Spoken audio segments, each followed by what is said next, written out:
Price Lord. தேவனுடைய நாமம் மகிமைப்படுவதாக. இந்த வேளையில கூட பிரியமான தேவனுடைய ஜனங்களை, கர்த்தருடைய வார்த்தையை நாம் கேட்க போகிறோம். தேவன் நம்மோடு பேசுவார். வார்த்தைகளுக்கு செவி கொடுத்து வார்த்தையுடைய நன்மைகளையும் ஆசீர்வாதங்களையும் நாம் பெற்றுக்கொள்வோம். தேவன் நம் நடுவில் பெரிய காரியத்தை செய்வார். இப்பொழுதும் கூட நம்முடைய தலைகளை தாழ்த்தி நாம் செபித்து வார்த்தைக்கு நேராக கடந்து சென்று கர்த்தருடைய நாமத்தை நாம் மகிமைப்படுத்துவோம். ஸ்தோத்திரம் ஆண்டவரே, எங்களை அதிகமாக நேசிக்கும் நல்ல தகப்பனே, அப்பா நன்றியோடு நாங்கள் உம்மை ஸ்தோத்தரிக்கிறோம். உம்முடைய நாமத்தை கனப்படுத்துகிறோம். எங்கள் தேவனாகி கர்த்தர் ஆண்டவரே, இந்த வேளையில கூட உம்முடைய வார்த்தைகளை ஆண்டவரே நாங்கள் கேட்கும் பொழுது அது ஒவ்வொருவருடைய வாழ்க்கைக்கும் பிரயோஜனமாய் மாறும்படியாக கர்த்தாவே நீர் ஒவ்வொருத்தரையும் நீர் ஆண்டவரே இந்த வார்த்தைக்கு நேராக ஆயத்தப்படுத்த போறதற்காக ஸ்தோத்திரம் ஆண்டவரே. உம்முடைய தயவின் கரம் கூட இருக்கட்டும், பொறுப்படுத்திக் கொள்ளும். இயேசுவின் மூலமாக ஜெபிக்கிறோம் நல்ல பிதாவே, ஆமென்.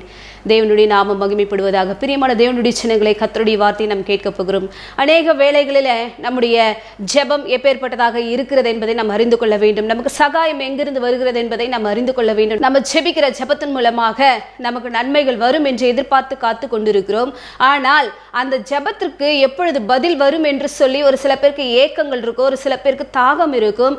அவை எல்லாமே நமக்கு கிடைக்கணும்னு சொன்னா சகாயம் கிடைக்கக்கூடிய தேவனுடைய சமூகத்தை நாம் நாட வேண்டும். தேவ பாதத்தை விட்டு நாம் ஒரு நாளும் விலகவே கூடாது. தேவனிடத்தில் அண்டிக் கொள்ளும் பொழுது தேவன் நமக்கு உதவி செய்யக்கூடியவராக இருக்கிறார். நாம் வாசிப்போம் எபிரேயரின் புஸ்தகத்துல 4ஆம் அதிகாரம் 16வது வசனம். ஆதலால் நாம் இரக்கத்தை பெறவும் ஏற்ற சமயத்தில் சகாயம் செய்யும் கிருபையை அடையவும் தைரியமாய் கிருபாசனத்தண்டையிலே சேரக்கடவும். ஹல்லேலூயா. இரக்கத்தை பெறும்படியாக, ஆதலால் நம் இரக்கத்தை பெறவும் ஏற்ற சமயத்தில் சகாயம் பெறவும் அவருடைய கிருபையை பெற்றுக்கொள்ளும்படியாகும் தைரியமாக கிருபாசனத்தண்டையிலே நாம் சேர வேண்டுமாம். கிருபாசனம் என்று சொன்னால் தேவனுடைய சமூகம், அவருடைய பாதத்தில் காத்திருக்க வேண்டும். அப்படி காத்திருந்தால் தான் நம் ஏற்ற வேளைகளில் தேவன் நமக்கு உதவியை செய்யக்கூடியவராக இருக்கிறார். இரக்கத்தை பெறணுமா, தேவ சமூகத்தை நாட வேண்டும். நம்முடைய வாழ்க்கையில ஏற்ற சமயத்துல ஒரு உதவி நமக்கு கிடைக்கணுமா, தேவ சமூகத்தை நாம் நாட வேண்டும். அப்பேற்பட்ட ஒரு கிருபைகளை தேவன் கொடுக்க வேண்டும் என்று சொன்னால் தேவ பாதத்தில் நாம் காத்திருந்தால் மாத்திரமே கர்த்தர் நமக்கு உதவி செய்யக்கூடியவராக இருக்கிறார். சகாயராக அவர் இருக்கிறாராம். வானத்தையும் பூமியையும் படைத்த கர்த்தரிடத்துல தான் நமக்கு சகாயம் உண்டு. ஆகையினால அவருடைய உதவியை நாம் நாட வேண்டும், அவருடைய சமூகத்தை நாம் தேட வேண்டும். அப்படி தேடும் பொழுதுதான் கர்த்தர் நமக்கு உதவி செய்து நம்மை ஆசீர்வதிப்பார். பிரியமானவர்களே, என்னுடைய தேவைகள் பூர்த்தி செய்யப்பட எனக்கு நன்மைகள் நடக்கலன்னு சொல்லிட்டு நீங்க கலங்கி கொண்டு நிற்கிற வேளைகளிலே நான் கர்த்தரை சார்ந்து கொண்டு இருக்கிறேனா, கர்த்தருடைய சமூகத்தை நான் நாடிக்கொண்டிருக்கிறேனா, ஜெபத்துல தரித்திருக்கிறேனா, தேவனை பற்றி கொண்டிருக்கிறேனா என்பதை உணர்ந்தவர்களாக நாம் செயல்படும் பொழுதுதான் நமக்கு உதவிகள் கிடைக்கும். ஏற்ற சமயத்துல தேவன் நமக்கு உதவி செய்ய வேண்டும் என்று சொன்னால் அந்த ஏற்ற சமயம் கர்த்தர் நமக்கு உதவி செய்யக்கூடிய அந்த வேளையில நாம் ஜெபத்துல தரித்திருக்கக்கூடியவர்களாக இருக்க வேண்டும். அவருடைய உதவியை நாடக்கூடியவர்களாக இருக்க வேண்டும். அவருடைய சமூகத்தை தேடக்கூடியவர்களாக இருக்க வேண்டும். அப்படி தேடினால் மாத்திரமே கர்த்தர் அற்புதங்களை செய்யக்கூடியவராக இருக்கிறார். வாசிப்போம் எஸ்தரின் புஸ்தகத்தில் 4ஆம் அதிகாரம் 14வது வசனம். நீ இந்த காலத்திலே மௌனமாய் இருந்தால் யூதருக்கு சகாயமும் ரட்சிப்பும் வேறொரு இடத்திலிருந்து எழும்பும். அப்பொழுது நீயும் உன் தகப்பன் குடும்பத்தாரும் அழிவீர்கள். நீ இப்படிப்பட்ட காலத்துக்கு உதவியாயிருக்கும்படி உனக்கு ராஜமேன்மை கிடைத்திருக்கலாமே, யாருக்கு தெரியும் என்று சொல்ல சொன்னான். ஹல்லேலூயா. மொர்தெகாய் என்ன பண்றாரு, எஸ்தருக்கு இந்த செய்தியை அனுப்புகிறார். இந்த காலத்துல நீ மௌனமாய் இருந்தால், ஜெபிக்கக்கூடிய நேரங்களை நீ மௌனமாய் இருந்தால் யூதருக்கு சகாயம் ரட்சிப்பு வேறொரு இடத்திலிருந்து வரும். பிரியமானவர்களே, தேவன் நன்மை செய்யக்கூடிய வேளையிலே, தேவன் அற்புதம் செய்யக்கூடிய வேளைகளே நான் மௌனமாய் இருந்து என்னுடைய வேலைகளை பார்த்து கொண்டு என்னுடைய குடும்ப சூழ்நிலைகளை பார்த்து கொண்டு இருக்கிறேன் என்று சொல்லி நாம் அப்படி இருந்தோம் என்று சொன்னால் தேவன் நன்மைகளை செய்ய மாட்டாருங்க. சுயமான வாழ்க்கை நாம் வெறுக்கக்கூடியவர்களாக இருக்க வேண்டும். தேவன் நன்மை செய்ய போகிறாரா, அந்த வேளையில நீங்களும் நானும் ஜெபத்தில் தரித்திருக்கக்கூடியவர்களாக இருக்க வேண்டும். அப்பொழுதுதான் கர்த்தர் ஏற்ற வேளையில தேவன் சகாயத்தை செய்வாராம். தேவன் உதவி செய்யக்கூடிய நாட்கள்ல மௌனமாக நம்ம சந்தோஷத்துக்காக நாம் வாழ்ந்து கொண்டு, நம்முடைய குடும்பத்திற்காக நாம் வாழ்ந்து கொண்டு, களியாட்டுக்கள், சுற்றுலா தலங்கள், இப்பேற்பட்ட காரியங்களை நாம் ஈடுபட்டு கொண்டிருந்தோம் என்று சொன்னால் உதவிகள் எந்த இடத்துல இருந்தும் வராதுங்க. தேவ சமூகத்துல இருந்து உதவிகள் முதலாவது வராது. ஆகையினால நீங்க தேவனிடத்துல அண்டிக் கொள்ளும் பொழுதுதான் கர்த்தர் உதவி செய்யக்கூடியவராக இருக்கிற. இந்த எஸ்தருக்கு ராஜமேன்மை கிடைத்தது. எஸ்தருக்கு தகுதியே இல்லாத அவளுக்கு தேவன் ஒரு தகுதியை கொடுத்து அவள் ராஜாத்தியாக மாற்றி வைத்து சிங்காசனத்தில் அமர வைத்த பொழுது அவள் என்ன பண்ணா சொன்னா, அங்க இருக்கிற ஆடம்பரமான வாழ்க்கையும் தனக்கு எல்லாம் கிடைச்சதுன்னு சொல்லிட்டு சந்தோஷமான ஒரு வாழ்க்கை வாழ்ந்து கொண்டிருக்கிறா. தன்னுடைய யூத குலத்தையோ தன்னுடைய ஜனங்களையோ கர்த்தர் கொடுத்த அந்த மேன்மையும் எண்ணி பார்க்காதபடிக்கு, தேவனை அண்டிக் கொள்ள முடியாதபடிக்கு என்ன பண்ணிட்டான்னா அவ தன்னுடைய காரியத்தை பார்த்து கொண்டிருந்தாள். பிரியமானவர்களே, இந்த நாள்ல கூட தேவன் நமக்கு கொடுத்த அந்த ஒவ்வொரு மேன்மையும் எண்ணி பார்த்து கர்த்தருக்கு நன்றி சொல்லக்கூடியவர்களாக, ஜெபிக்கக்கூடியவர்களாக நாம் மாற வேண்டும். அப்பொழுதுதான் கர்த்தர் நமக்கு உதவியை செய்வார். இந்த எஸ்தர் அப்படியே அமைதியாக தன்னுடைய வாழ்க்கையை பார்த்து கொண்டிருக்கிற வேளைகளிலே தான் இந்த மொர்தெகாய் ஒரு எச்சரிப்பை கொடுக்கிறார். இந்த காலத்துல நீ மௌனமாய் இருந்தால், ஜெபிக்கக்கூடிய நேரத்துல நீ மௌனமாய் இருந்தால், தேவன் உதவி செய்யக்கூடிய நேரத்துல நீ மௌனமாய் இருந்தால், வேறொரு இடத்துல இருந்து ரட்சிப்பு வருங்க. தேவன் உங்களை கொண்டு அற்புதம் செய்யணும்னு சொல்லிட்டு நினைச்சிருப்பாரு. உங்களுடைய ஜெபத்தின் மூலமாக தேவன் பிறருக்கு விடுதலை கொடுக்க வேண்டும் என்று சொல்லி நினைச்சிருப்பாரு. அந்த வேளையில நீங்க மௌனமாய் இருந்து கொண்டு, தேவனுக்கு பிரியமில்லாத நீங்க மௌனமாய் இருந்து கொண்டு நீங்க கர்த்தருடைய காரியங்களை பங்கு பெறாம போயிட்டீங்கன்னு சொன்னா, வேறொருவரை அந்த இடத்துல தேவன் கொண்டு வந்து வைத்துடுவார். உங்களுடைய மேன்மை இழந்து போயிடுவீங்க.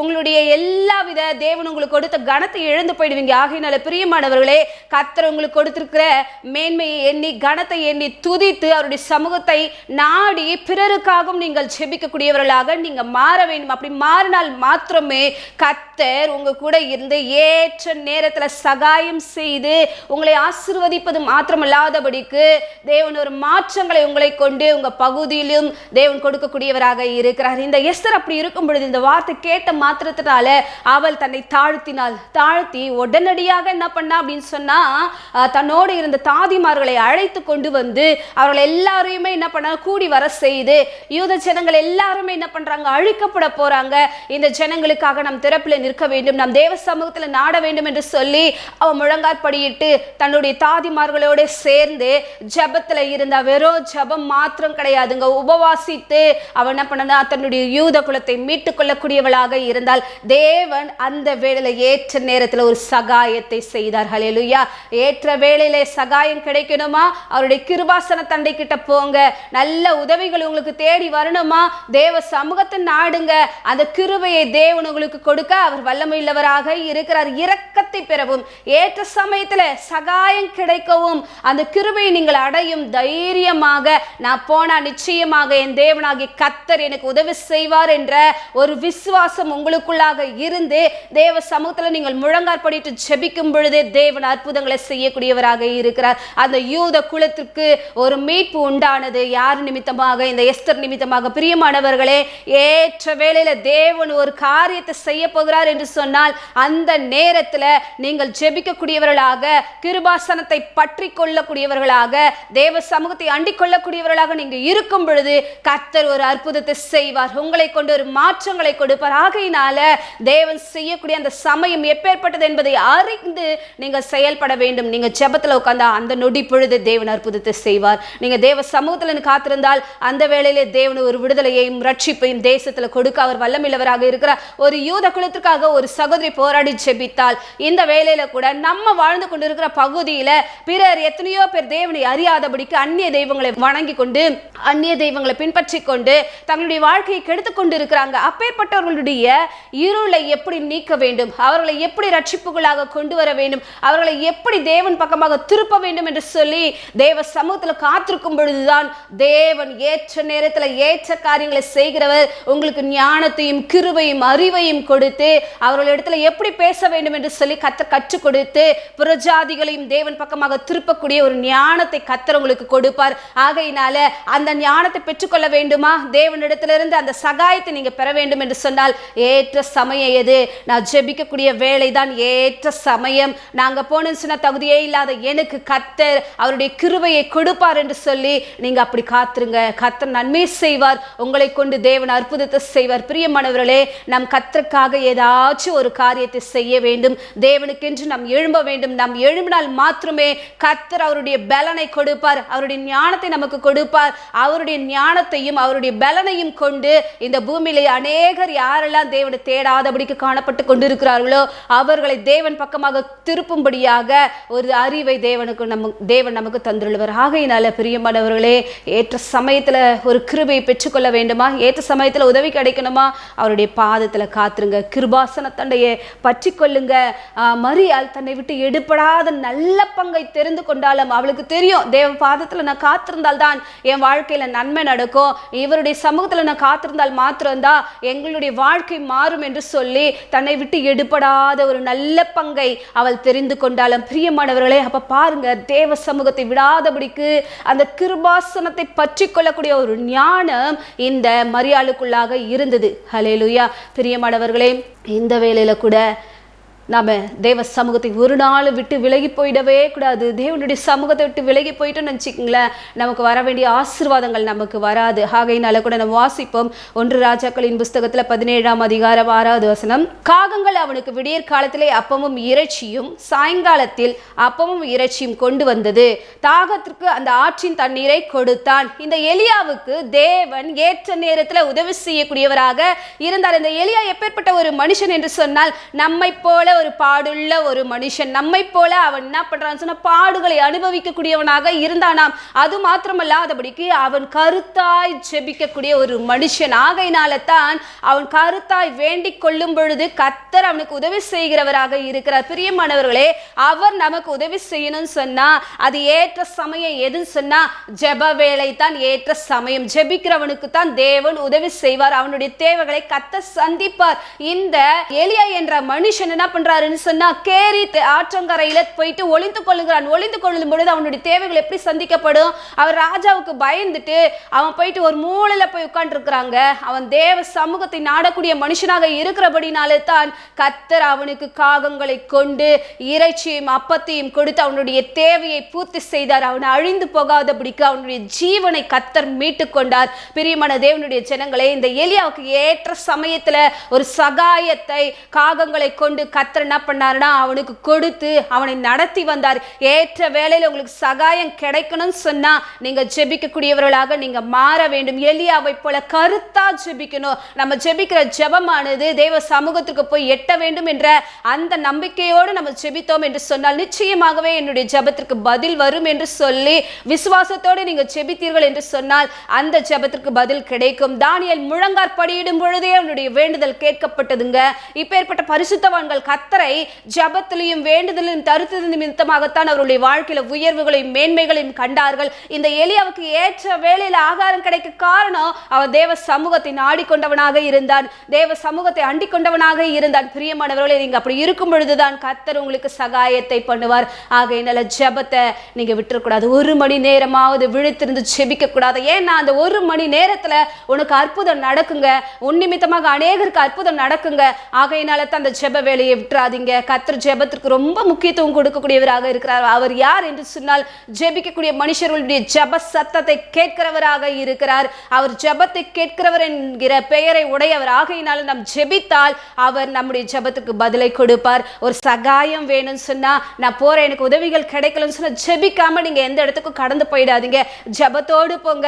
ஆண்டவரே, நான் ஜெபித்திருக்கிறேன், எனக்கு நீர் உதவி செய்வீர் என்று சொல்லி உதவி செய்யக்கூடிய தேவ சமூகத்தை நாடி நீங்க போகும் பொழுது உங்களுடைய தேவைகள் பூர்த்தி செய்யப்படும். உங்களுடைய வாழ்க்கையில உங்களுக்கு வேண்டிய காரியங்களை கர்த்தர் உங்களுக்கு கொடுத்து உங்களை ஆசீர்வதிக்கக்கூடியவராக இருக்கிறார். இந்த எலியாவுக்கு தேவன் என்ன பண்றாருன்னா காகங்களை கொண்டு போஷிக்கிறார். உங்களையும் என்னையும் கர்த்தர் போஷிப்பது மாத்திரமல்லாதபடிக்கு அவரை நோக்கி கூப்பிடுகிற காக்கை குருவிகளுக்கும் கர்த்தர் உதவி செய்கிறார். அவைகளுக்கே கர்த்தர் உதவி செய்கிறார் என்று சொன்னால் தேவன் அவரை போலவே நம்மை உண்டாக்கி இருக்கிறார். ஆகையினால நீங்க தேவ சமூகத்தை அண்டிக் கொள்ளுங்க. நம்ம வாசித்தோம் என்று சொன்னால் சங்கீதங்களின் புஸ்தகத்துல 104ஆம் அதிகாரம் 27 7வது வசனத்துல கூட ஏற்ற வேளையில ஆகாரம் கிடைக்கும் என்று சொல்லி அவைகள் உம்மை நோக்கி கொண்டிருக்கிறதா, கர்த்தரை நோக்கி கொண்டிருக்கிறதுங்க. அந்த 5 அறிவு படைத்த அந்த குருவிக்கே காக்காவுக்கே தெரியுது என்று சொன்னால் தேவன் அவரை போல நம்மை படைத்திருக்கிறார். ஆகையினால அவரை அண்டிக் கொண்டால் உங்களுடைய வாழ்க்கையில ஆசீர்வாதம், அவருடைய சமூகத்தை நீங்க நாடினால் உங்களுக்கு ஆசீர்வாதம். ஆகையினால பிரியமான தேவனுடைய ஜனங்களே, ஏற்ற வேளையில எனக்கு உதவி வேணும்னு சொல்லி நினைக்கிற நீங்கள் ஒவ்வொருவரும் தேவ சமூகத்தை ஒரு நாளும் விட்டு விலகி போயிடாதீங்க. அந்த கிருபாசனத்தை கண்டையில கிட்ட உட்கார்ந்து மன்றாடி செபிங்க. அற்புதங்கள் உங்களுக்கு நடக்கும், அதிசயங்கள் நடக்கும். நீங்கள் நினைத்து பார்க்காத வேளையிலே கர்த்தர் உங்களுடைய வாழ்க்கையில மாற்றங்களை கொடுப்பார். உங்களை பார்க்கிறவர்கள் உங்களுடைய வாழ்க்கை தரம் உயர்ந்திருக்கிறது என்பதை அறிந்து கொண்டு அவர்களும் கர்த்தரை தேடக்கூடியவர்களாக மாறுவார்கள். அதற்கு காரணம், நீங்கள் தேவ சமூகத்தில் காத்திருக்கும் பொழுது கர்த்தர் உங்களை ஆசீர்வதிப்பார், உங்களுடைய தேவைகளை சந்திப்பார். ஆகையினால தேவ சமூகத்தை விட்டுறாதீங்க. தேவனை ஒரு பொழுதும் என்ன பண்ணிடாதீங்க, மறந்து விடாதீங்க. மறக்காதபடிக்கு தேவ பாதத்துல காத்திருக்கிறவர்களுடைய வாழ்க்கையில நன்மையும் கிருபையும் தொடரும். ஆகையினால இந்த நன்மையை பெற்றுக்கொள்ளக்கூடியவர்களாக, கிருபையை பற்றி கொள்ளக்கூடியவர்களாக தேவ சமூகத்துல நீங்க என்ன பண்ணுங்கன்னு சொன்னா காத்துருங்க. கர்த்தர் உங்களை ஆசீர்வதிப்பார். தேவன் தாமே இந்த வார்த்தைகளை ஆசீர்வதிப்பாராக. நாம் ஜெபிக்கலாம். ஸ்தோத்திரிக்கிறோம் ஆண்டவரே, அதிகமாக நேசிக்கும் நல்ல தகப்பனே, நன்றியோடு நாங்கள் உம்மை ஸ்தோத்திரிக்கிறோம். வேளையில கூட கேட்ட சத்தியத்தின்படியாக உம்முடைய பிள்ளைகளை கர்த்தாவே ஆசீர்வதிப்பீராக. ஏற்ற வேளையில் ஆண்டவரே சகாயம் கிடைக்கும்படியாக, கிருபாசனத்திலே ஆண்டவரே கிட்டி சேரும்படியான ஒரு பாக்கியத்தை தாரும் ஆண்டவரே. அப்பா உம்முடைய சமூகத்தை பற்றி கொள்ளக்கூடியவர்களாக கர்த்தாவே ஒவ்வொரு பிள்ளைகளையும் தேவன் நீர் மாற்றப்படுவதற்காக உமக்கு ஸ்தோத்திரம். நீர் ஆசீர்வதியும் பெரிய காரியங்களை செய்யும். இயேசுவின் மூலமாக ஜெபிக்கிறோம் ஜீவனுள்ள நல்ல பிதாவே, ஆமென்.